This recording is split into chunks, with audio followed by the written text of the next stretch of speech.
Well, good morning, everyone. How are you all doing? That's a bit sad. You're like, it's okay, I'm okay. Well, hopefully you're going to enjoy this talk.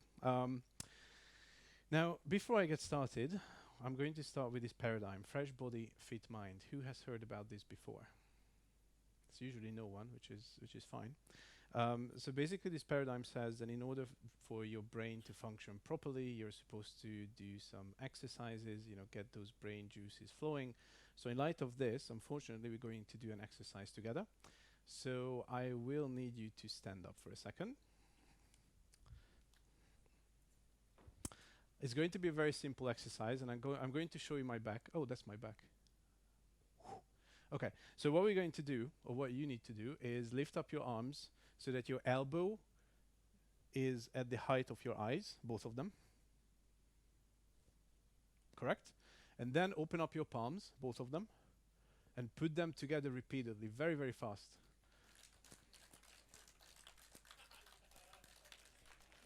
All right.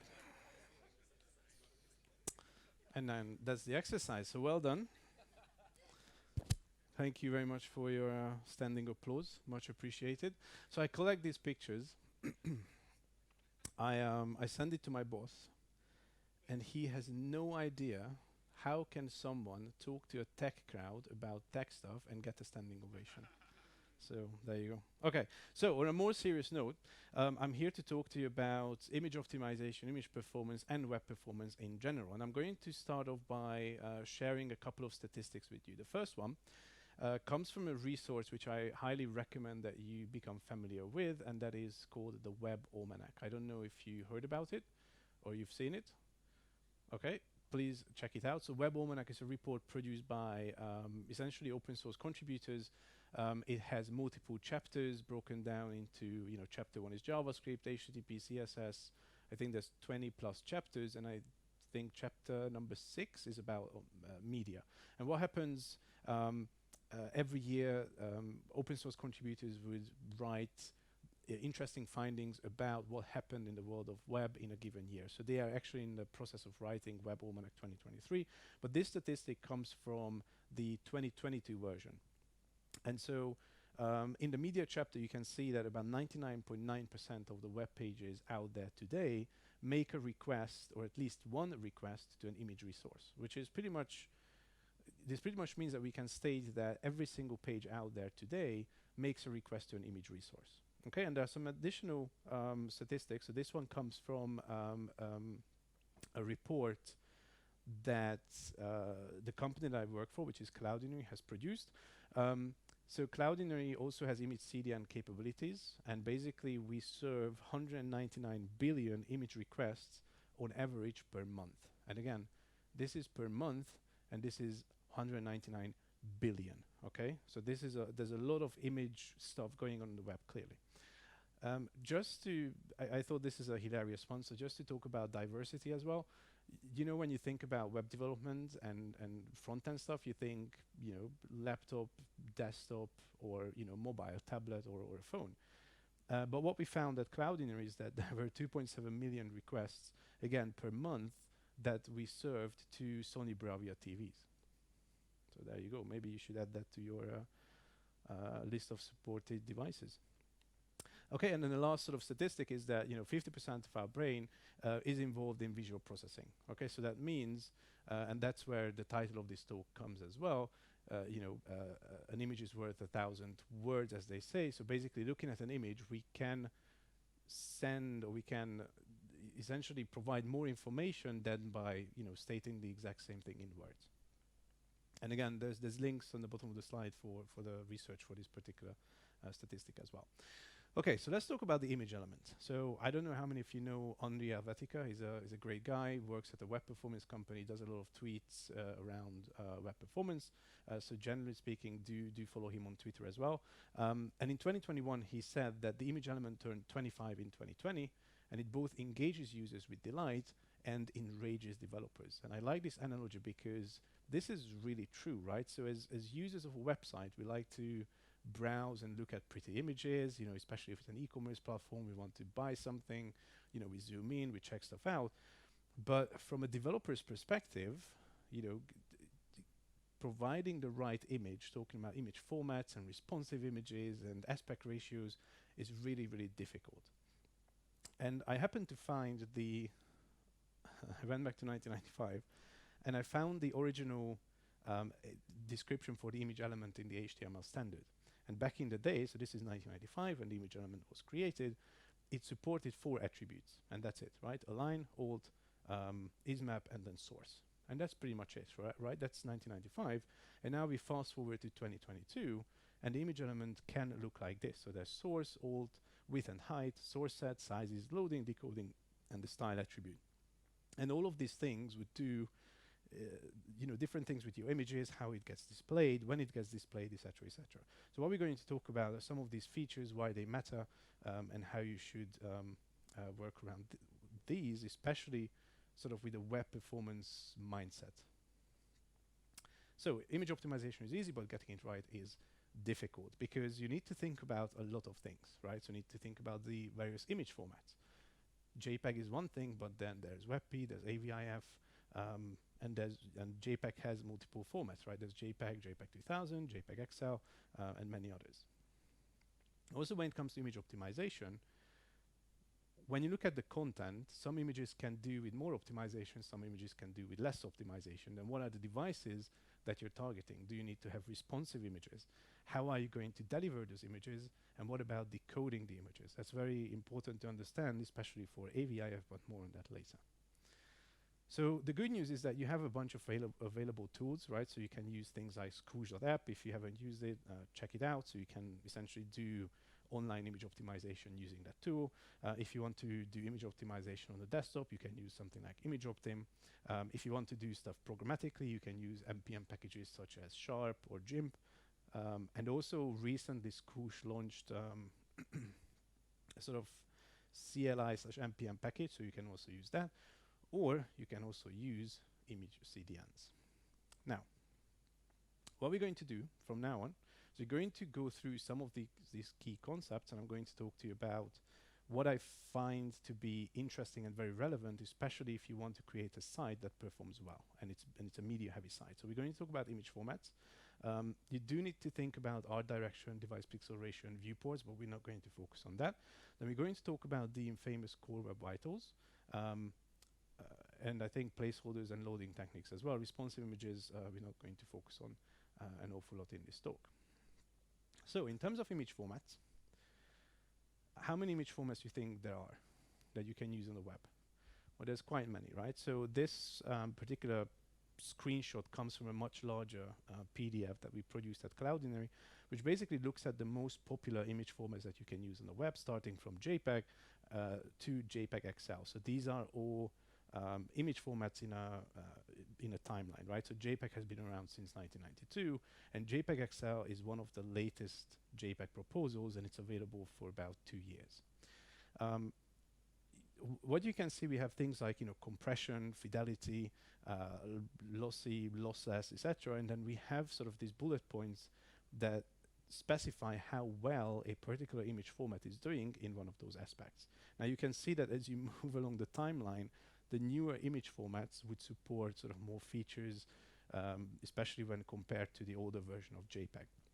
Now that being said, again, going back to Web Almanac, where we analyzed the image formats on the web, the most used image format is still JPEG. So you can see predominantly about 40% of the sites out there today would still serve JPEG, followed by PNG, followed by GIF, WebP, and then AVIF. Even though it's a very modern format, it's such a small slice of the pie that it doesn't even show up in the statistics.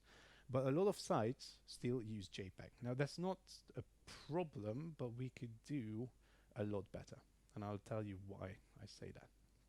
Now, when it comes to image formats, so JPEG has been around for a while. It has multiple versions. There's progressive JPEG, there's baseline JPEG, you have PNGs, you have JPEG XL, but there's also these new formats which sometimes often are referred to as next-gen image formats, like WebP and AVIF. So WebP and AVIF, generally speaking, would load much faster than the JPEG, but both WebP and AVIF have been derived from video codecs, Okay, so some clever people looked at video codecs, looked at how the video codecs work, and they extracted the functionality for the encoding and said, okay, this is now an image format. So AVIF's base codec was AV1, which is a video encoder. Because of this, there are certain behaviors that WebP and AVIF follow, which is something that you may or may not like, especially AVIF. Now, what this demo does, before I hit play, is it's going to take one image and it's going to split it into 3 parts. And so one part of the image is going to be loaded as a WebP, the other part is an AVIF, and the other part is going to be a progressive JPEG. And what you will see is that even though the AVIF version of the image is going to load fastest, you're not going to see anything in there. There's just going to be a blank space because AVIF does not support progressive loading. So you're not going to see anything, and then boom, you will see the full-blown image. Compare that with the right-hand side, where we have a progressive JPEG. Progressive JPEG is a type of JPEG that will show a sort of lower quality version of the JPEG, and it will progressively download the rest of the bits so that the image becomes clearer. Okay, so I press that button, and then you see the JPEG's already there, but then the AVIF loads fastest. But then for a long time, you just didn't see the AVIF itself. And then, of course, when you compare it with PNG, you will see that, PNG is like, don't use PNGs, okay?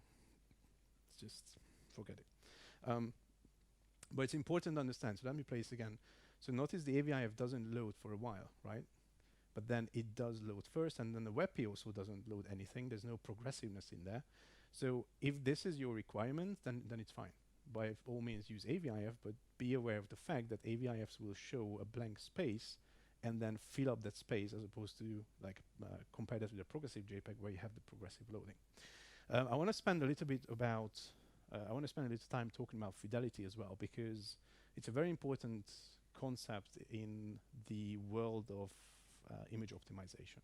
So fidelity is about trying to preserve the original quality as closely as possible in any derived image. So that means that if you have a JPEG and you want to create a high fidelity version of that JPEG in an AVIF, you want to make sure that the small details, the fine details, are also visible on the derived optimized asset.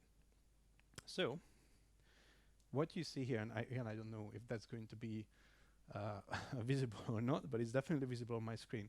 So on the left you have a low fidelity AVIF, and on the right you have a high fidelity JPEG. Now the low fidelity AVIF would be a much smaller file, and the high fidelity JPEG would be, let's say that's 500 kilobytes, the other one is just 100. Now that may be good because obviously a 100 kilobyte image is going to load a lot faster. It's going to be snappier, your users are going to be happier. But if you look closely on the low fidelity version of the image, and again, I don't know if that's really visible, you lose the fine details of the image, right? So on the high fidelity JPEG, you see that the actual house has bricks.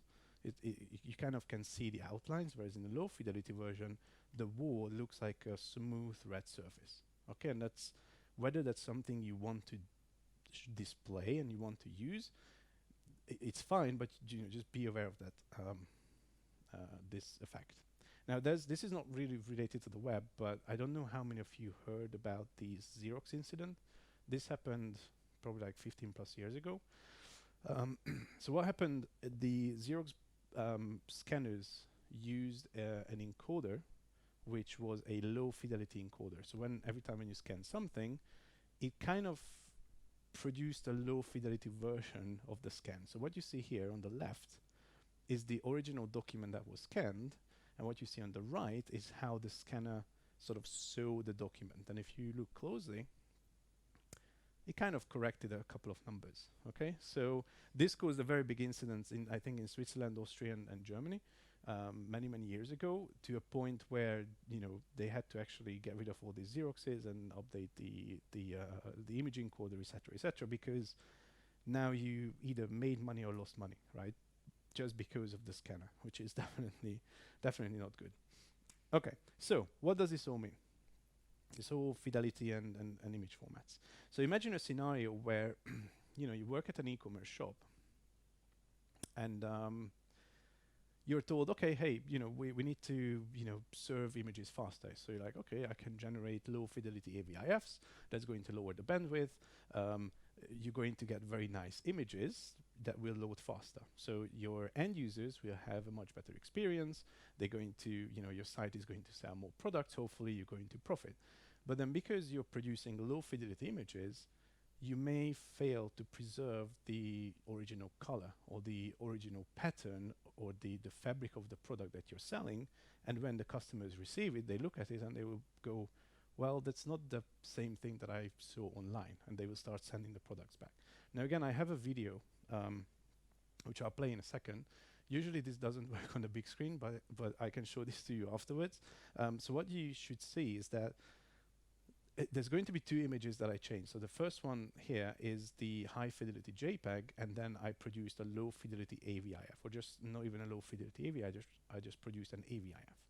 And what you will see is that the color of the bag is going to slightly change. It's definitely going to be visible on my machine. Hopefully you will see it there as well.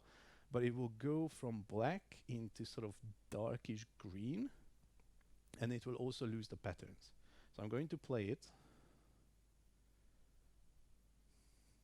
I don't, is it visible? No, okay. It does change the color and it does lose the pattern, okay? So when you, I can show this to you later. I could put any image there and just say, yeah, it changes the color. You don't see it? No, but it does change the color, right? So then am I buying a, if I look at the image, it says black, but then what I'm seeing is dark green. And then does it have these sort of lines in the bag? What is that pattern? Because from the low fidelity version, it's actually gone. It's like a smooth surface. So these are the things that you need to be aware of. All right. The other important concept that I want to talk to you about is core web vitals. So who here knows what core web vitals are? Couple. Okay. So I tell you in about a sentence what core web vitals are. So core web vitals are three web performance related metrics that Google decided to incorporate into their search page ranking algorithm. And they switched this on a couple of months ago. And what this means is if you score badly in any of these three sort of metrics, that is now directly impacting your search page ranking. Okay, so search page ranking algorithm takes content, freshness, relevancy, and other things into consideration. And now they also take the results for the core web vitals metrics into consideration, which is very, very important. And it's also very good for the users because if there's a site that doesn't perform well, it's not going to go up in the search page ranking, it's going to go down. So there are three metrics. One currently is called first input delay, or FID. Google recently announced, they in fact announced it about a week ago, that they're going to get rid of first input delay and they're going to be replacing it with what they call INP, which is interaction to next paint. But essentially first input delay, or INP, is going to measure how responsive your site is. I don't know, you may have had this situation where you went to a website, maybe on your phone, there was a search box, you tapped into it, nothing happened, and then 3 seconds later your keyboard showed up. Or you typed something, nothing happened, and then the text that you typed actually appeared a couple of seconds later. Okay, so that's the scenario that first input delay and IMP tries to solve. But we're not going to talk about this. The other thing that's relevant to images is the cumulative layout shift. So cumulative layout shift is another core web vital metric whereby again, classic example, you're reading an article and then out of nowhere an advert pops in and essentially it shifts the content, it shifts the paragraphs and stuff, right? It's very annoying. The whole content jumps around and you're not sure where you are within your content. So cumulative layout shift is trying to measure that, how much the content moves around on the page, and then it penalizes you for, if the page shifts a lot. And so, especially on a site where you have images, one of the things that you can do and should do is to at all times specify the width and the height of the image, or use the CSS aspect ratio to block out the space in the browser for the image. Just make sure that the space is blocked out, because if you don't put a width and a height property on an image element, the browser will render it as a 0 by 0 pixel placeholder, and when the image loads, it will put the image there and it will shift your content. But the most important thing for image optimization is the largest contentful paint. Now, the largest contentful paint is in fact one of the most difficult metrics to optimize. So the largest contentful paint measures how long the largest visible element on a page took to load. Now, in modern web design and web development practices, the largest element is usually an image of some sort. Now, Google does not only calculate images, they also calculate blocks of text. So it can be text or it can be an image, but most of the time it is going to be an image. And the largest contentful paint calculation is actually made up of 4 sub-calculations. So there's optimization of time to first byte, optimization of resource load delay, optimization of resource load time, and then trying to reduce the element render delay. So if you optimize any of these 4 or all 4, that will result in a more optimal largest contentful paint score.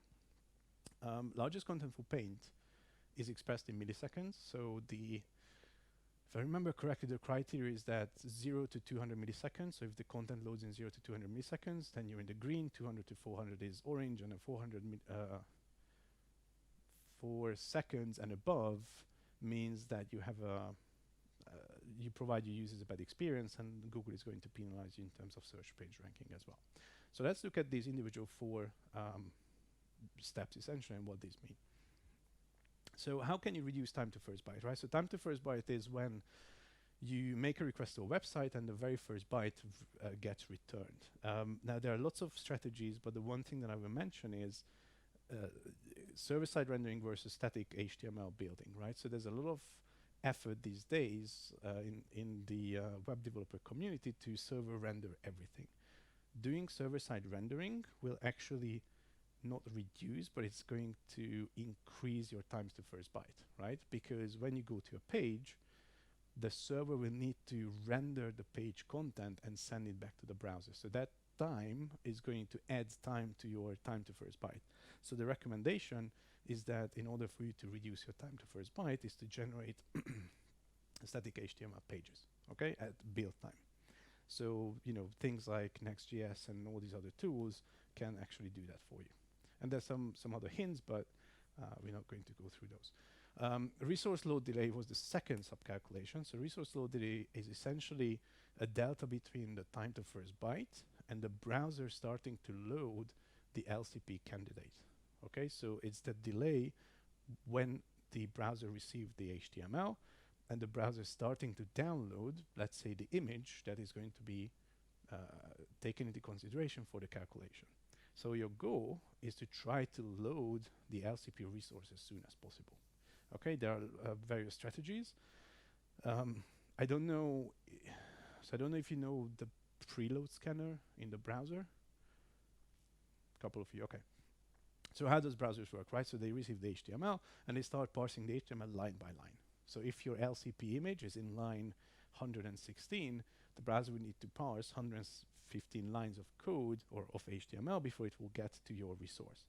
Now, as a separate process, the browser has a thing called a preload scanner. So the preload scanner is going to look through the HTML without parsing it, and is going to build up a priority list of resources that it thinks it should use to download the assets. So it's going to say, I see a CSS file, I see a couple of JPEGs, I see fonts, and it's going to say, okay, these are highest, this one is high, those ones are low priority. Okay, and it's very good at making that order. But what if it's it misses your LCP image? What then? Well, you need to sort of help it, and there's a fetch priority attribute that you can use. So link fetch priority high, preload the JPEG as an image. If you add this, then pretty much the direct.jpg file in this case is going to be the second resource that the browser is going to start downloading after the index.html, which is exactly what you want. You can also use the fetch priority high attribute on directly on the image elements as well, by the way. So third one, resource load time. So this is, I think, the most straightforward one out of the 4. resource load time, how long or how much time it took for the resource to be loaded over the network. Now, if you're trying to load an image that's 2 megabytes, that's going to take a lot of time compared to an image that's only 100 kilobytes. Okay, so your goal is to create smaller and more optimized image resources and try to load those as fast as possible. Now, there are a lot of strategies for image optimizations, as we saw. I have an asterisk here that says load images via CDN. I'll tell you why that's there in a second. And also, as a side note, it's a side note, not a side note, but whatever.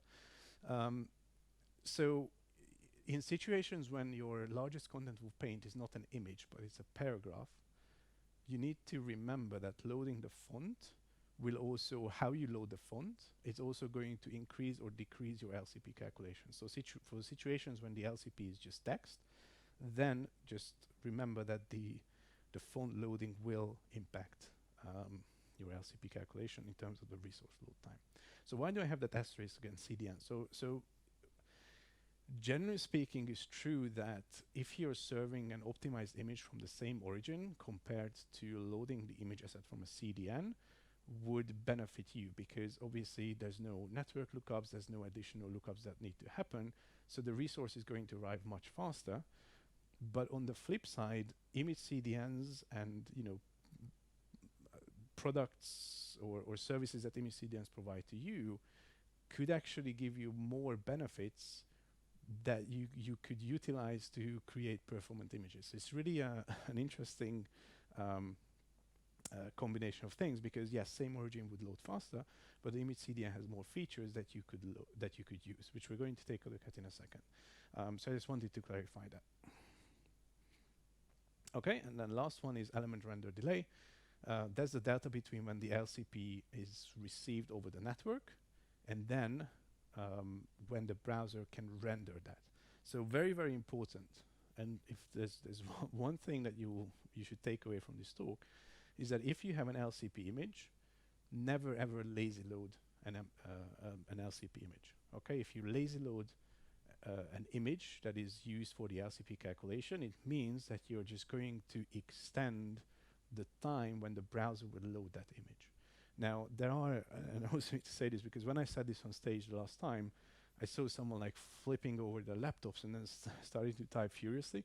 So that particular person came to me after the talk and he said he used Astro to build his site, and Astro by default lazy loads every single image. And he couldn't figure out why his LCP score was bad, and turns out that the main image that he had, which was added using the Astro image component, was also lazy loaded. Okay? And then he removed it, and then his LCP improved. Also, do not try to load your LCP using JavaScript. So one example would be that you have a JavaScript file which makes a fetch request to a database, and then that database returns an image. Again, all of these steps, parsing the JavaScript, making the fetch API request, grabbing the image, it's all going to essentially delay how the LCP gets loaded. So try to load the LCP element as fast as possible and try to render it as soon as possible.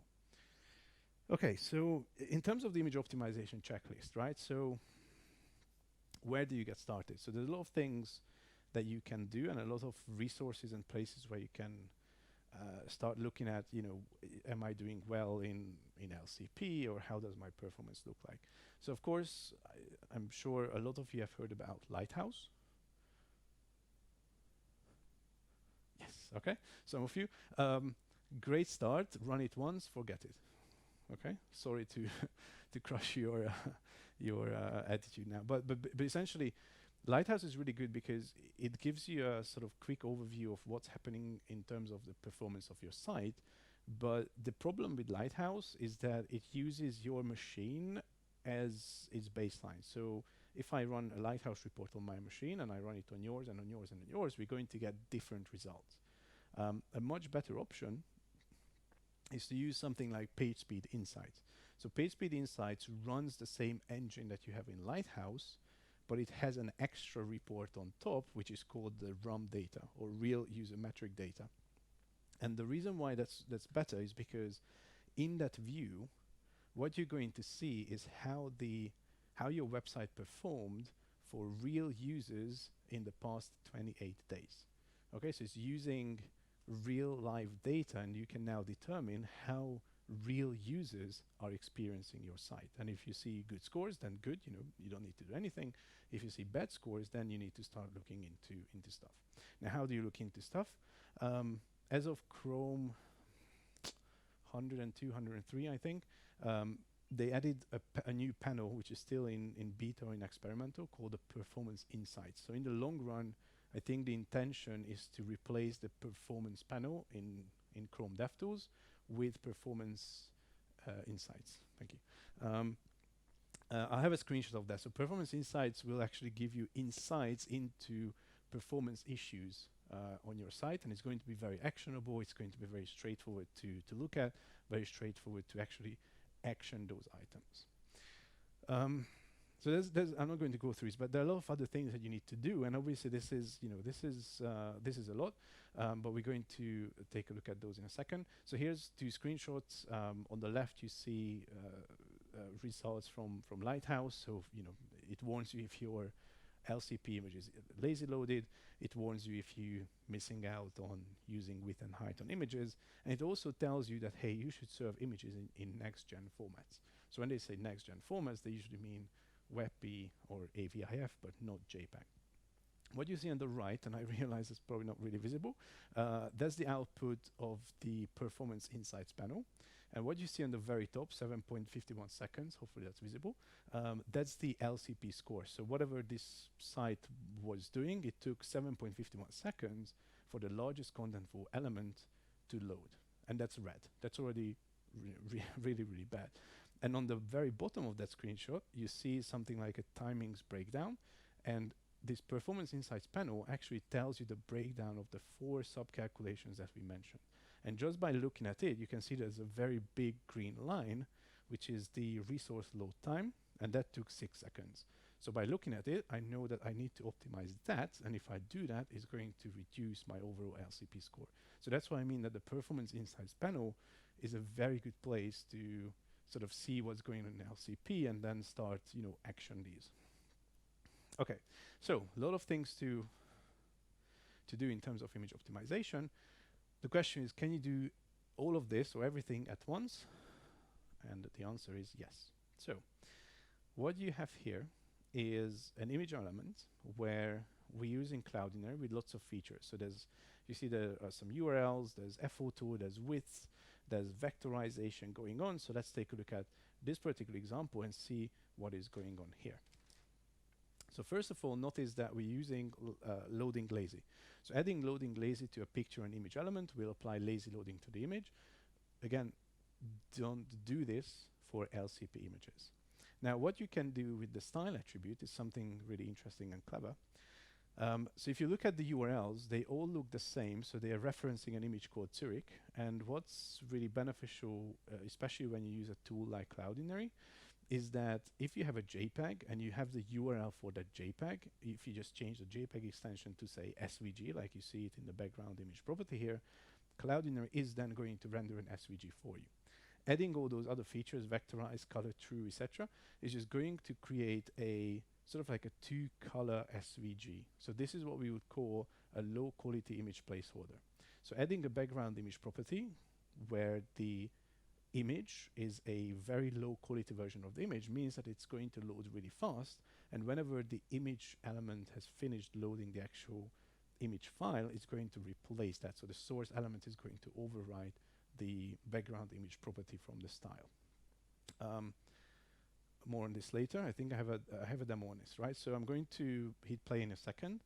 Notice that I've reduced the speed in Chrome DevTools to fast 3G. And what you will see when I refresh the page is first we're going to see a very sort of low quality version of the image, which is going to be the SVG.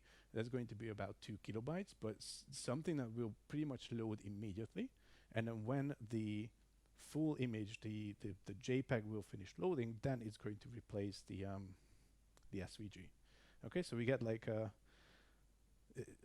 we get that SVG, so we kind of know what's going to be there. We just see that's probably going to be an image, and you can play around with how low quality that image should be. You can do pixelation, you can do blur. There's lots of effects that you can use, but it's definitely more beneficial to load something that is 2.8 kilobyte versus, in this case, it's 181. Still not bad enough, but it definitely shows your users that there's going to be something there. Okay, so this technique is called low quality image placeholders, or LQIPs. A couple of other things, and then I think I need to wrap this up.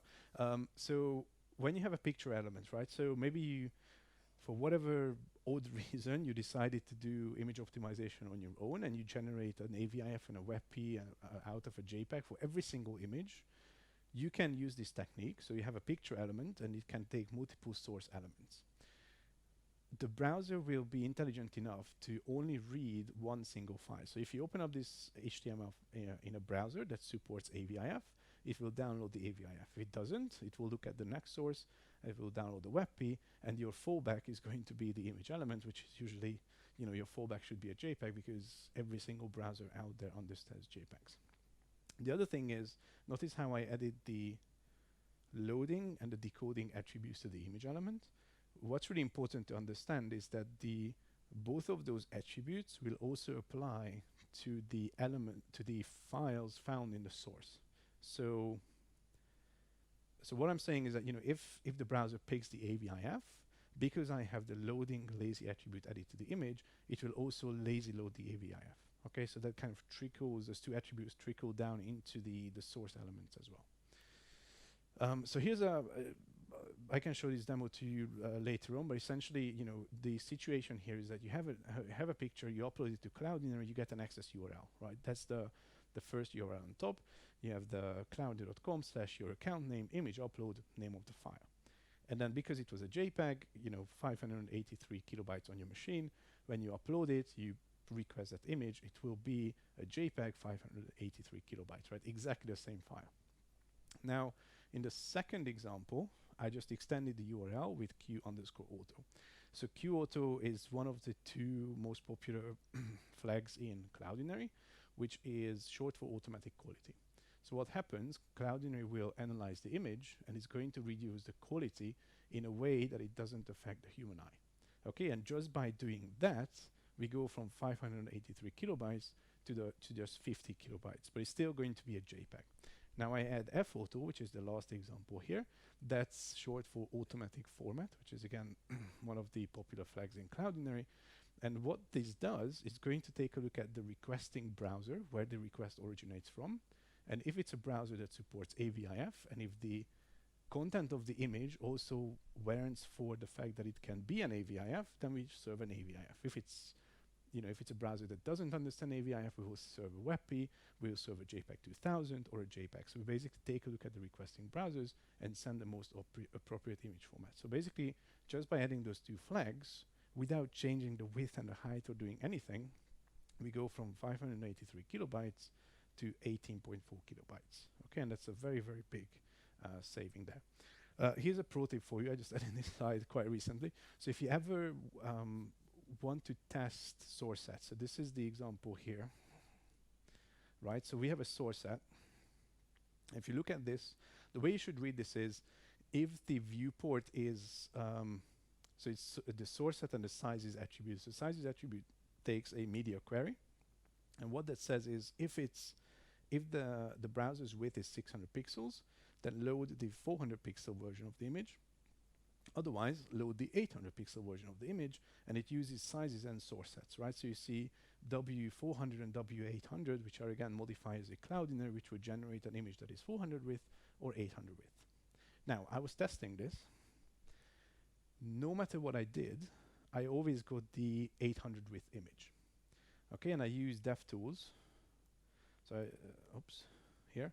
So in DevTools, you can select a you click on this mobile icon, and then you can drag and drop, drag the website around, sort of changing the dimensions. And even if it was 200 pixels, it still loaded the with 800. And if it was 1,200 pixels with, it still loaded the 800 pixel version image. And I'm like, it's just not what is going on. Now, turns out, focus on the left. If you don't have your Chrome window full screen, then you will probably never notice those three dots. You would never click on it to then see there's an option that says add device pixel ratio, which then if you open, I don't have that screenshot it, but it defaults to DPR 2.0. So what is DPR? Device pixel ratio. So modern devices like iPhones, iPads, MacBooks, these tools, Retina screens, we try to load twice as many pixels in the same amount of space. Okay, and because DPR 2.0 was a default in Chrome, 400 times 2 is 800, right? So you always try to load the higher density version of the image. Now, once I changed that to 1.0 and started to drag the window around, it did work. So just remember this. It's like a very pesky little hidden thing. Okay, it's nearly time. Okay, so one more slide. So basically, why do I talk about this? You think, well, surely, sites don't do crazy stuff with images. Yes, they do. They do amazingly crazy things. So this is a real company, very big company, very famous luxury Swiss watch brands, which I shall not name. You see the sort of 5 watches in the novelty section. Every single image is 2 megabytes or larger. Okay, it's crazy, and it's trying to load this website on a slower connection. It just doesn't work. You can't see any of the images, right? And why is that? So what they do, they basically get the image, which is 1,250 by 1,600 pixels. They grab that over the network and they use CSS to shrink it down into a placeholder, which is 190 by 250 pixels. Every single image on this site is more than 2 megabytes in size. And then you click the watch, they then load the product page with multiple pictures. That's when you get like the megabyte count going skyrocketing, right? So it's crazy how real companies, real businesses, important businesses are doing stuff like that, right? This is still very crazy to me. So obviously their LCP is going to be very bad. It's going to impact their sales, their profit, their revenue, their search page ranking, etc., etc., etc. Right. I'll leave you with a couple of resources as well. So State of Visual Media is the Cloudinary sort of report on, how many images we serve, the formats, etc. There's a link to Web Almanac as well. I just linked to the media chapter, but then you can, just look at the other chapters as well. Web.dev, very good resource. They have a section dedicated to image optimization.